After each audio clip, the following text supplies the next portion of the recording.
Well, the Queen will be remembered for many things, including her overwhelming love for Corgis, of which she owned more than 30 during her reign. A queen, 4 beloved dogs, and a royal family so fractured that even the most innocent creatures got caught in the crossfire. Forget the carefully packaged press releases or the curated social media posts. This isn't the sanitized version designed to make a disgraced son look like a loving caretaker. This is the real story of what happened to Elizabeth's corgis, the companions she loved more than duty itself. By the time this is over, you'll understand why the palace went silent when a perfectly healthy young dog suddenly died.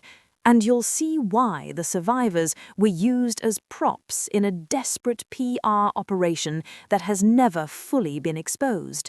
The world was told they were going to a happy home, but the truth is far more heartbreaking. To understand the weight of this betrayal, you first have to realize that for Elizabeth, these dogs weren't pets, they were her only true confidants. This wasn't a royal hobby, this was a 70-year love affair that arguably outlasted her bond with her own children. It all started in 1944 with a single gift named Susan. From that one dog, she built a dynasty that survived prime ministers, presidents, and world wars. But here is the detail that makes your jaw drop. She fed them herself. No footman, no elaborate royal staff. She mixed their meals in silver bowls according to a strict, decades-old routine. In a world of cold protocols and rigid duty, these 4-legged shadows were the only ones allowed to see the real woman behind the crown. When her husband died in 2021, the world watched a grieving monarch sitting alone in a massive chapel. But behind closed doors, it was her dogs that kept her going. They slept in her bedroom, they sat beside her during every meal. One former insider claimed she worried more about them than she did about the scandals surrounding her sons. She knew her health was fading. She knew the chaos that would follow her passing, so she made quiet, specific arrangements to ensure they would never become pawns in a family game. She was not going to leave their lives to chance. But the moment she was gone, the palace did the one thing she feared most. The official story seemed touching, but the first red flags appeared almost instantly. The official story of a happy retirement for the Queen's dogs was a masterclass in royal deception. Within days of her passing, the announcement came. Muick and Sandy would go to live at Royal Lodge. On paper, it looked like a touching tribute. Andrew had gifted her those very dogs to comfort her during her final lonely months. His ex-wife, Sarah, even began posting candid photos of them rolling in the grass, looking healthy and happy. But here is the question that should have stopped the world in its tracks. Why him? At the time, Andrew was the most disgraced figure in the British monarchy. Stripped of his military titles and effectively exiled, he was a liability the new king wanted hidden away. So why would the Queen entrust her most precious living legacy to a man facing total social and financial ruin? Think about the environment those dogs were walking into. Royal Lodge wasn't a peaceful sanctuary, it was a fortress under siege. King Charles was already pushing to evict his brother from the 30-room mansion. Andrew was digging in, hiring lawyers, and going to war with the crown. Between legal battles and constant travel, Sarah was rarely there. The structured silver bowl routine the Queen spent 70 years building was gone overnight. In its place was a house in turmoil, managed by a skeleton staff. The Instagram photos made it look like a fairy tale, but the reality was a high-stakes PR move designed to make a toxic son look redeemable. And then, without warning, the photos stopped. The happy updates vanished into a chilling media blackout.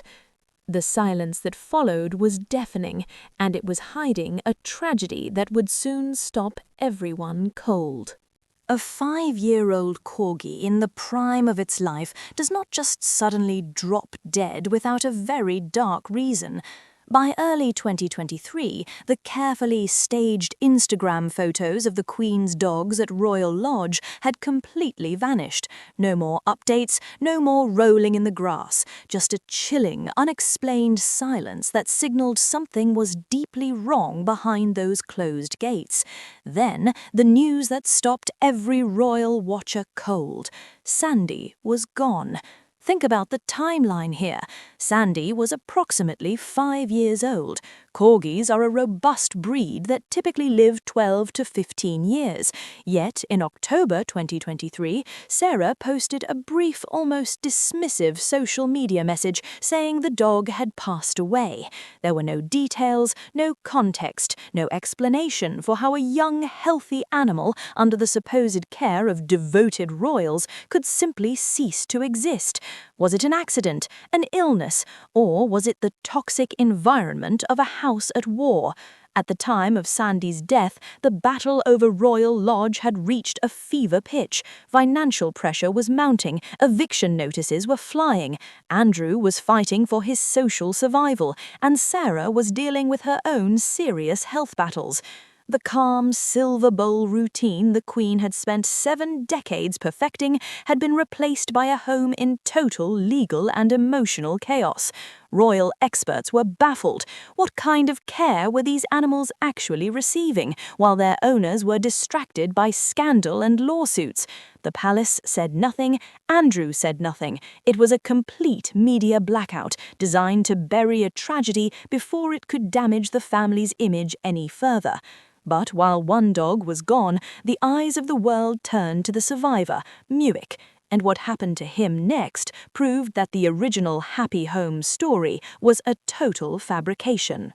The last surviving corgi was quietly smuggled out of Royal Lodge because the perfect home had become a disaster zone.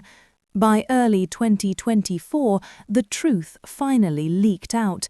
Muick was no longer living with the family the world was told would protect him. He had been moved back to Windsor Castle, effectively returned to the staff who had known him all along. Read between the lines of that secret relocation. It is palace speak for a complete failure of care. Think about what Muick had endured. He had been ripped from the Queen's side, thrust into a house at war, and forced to watch his healthy companion, Sandy, die under unexplained circumstances. He wasn't living a royal retirement, he was surviving a management crisis. Andrew was facing an escalating financial nightmare with no official income. Sarah was battling her own serious health scares. Neither was in a position to provide the stability a grieving animal desperately needed. But here's the detail that cuts the deepest. While the palace used these dogs for a high-stakes PR stunt, other dogs from the Queen's household were living very different lives. 2 other companions, Candy and Lissy, were never handed over for photo shoots or press releases. From the very beginning, they were placed quietly with the people the Queen actually trusted, her long-term staff. No Instagram posts, no media fanfare, just genuine private care away from the cameras. The contrast between their fates and the dogs sent to Royal Lodge is impossible to ignore. It reveals a pattern that the institution hoped you would never notice. And when you look at the final outcomes for all 4 dogs, the Queen's real intentions become heartbreakingly clear. The tragedy of Elizabeth's dogs isn't just about where they went, it's about who was kept in the dark while it happened. While the world's cameras were fixed on the staged photo shoots at Royal Lodge, a much quieter, more successful operation was taking place behind the scenes. Two other dogs, the Dorgie and the Cocker Spaniel, were never handed over to the headlines. They weren't used for PR. They weren't given to a son in need of a reputation scrub. Instead, they went exactly where the Queen reportedly wanted, to the staff who had actually spent decades caring for them. The contrast is staggering. The dogs who went to the professionals lived long, stable, healthy lives. One even reached the remarkable age of 18. Meanwhile, the dogs caught in the media storm faced unexplained tragedy and a secret relocation. It proves that when the palace had to choose between the Queen's final wishes and a good press release, the optics won every single time. In the end, these animals weren't treated as a legacy, they were treated as assets. Elizabeth spent 70 years protecting her inner circle, but in her final act, the institution she built failed to protect the only ones who gave her unconditional love. The Queen is gone. Her moving carpet has been folded away. But the silence surrounding what really happened at Royal Lodge says more about the modern monarchy than any official statement ever could. The verdict is clear. The palace prioritized a PR rescue mission over the Queen's final wishes. Giving those dogs to a son in the midst of a reputation crisis was never about their welfare, it was about a headline. One dog is gone at just 5 years old. Another was quietly moved back to Windsor after the original plan failed, and the palace remains silent. Meanwhile, the dogs given to the Queen's actual trusted staff lived long, healthy, and private lives. It's a heartbreaking reminder that in the world of royal optics, even the most loyal companions are sometimes just pawns in a much larger game.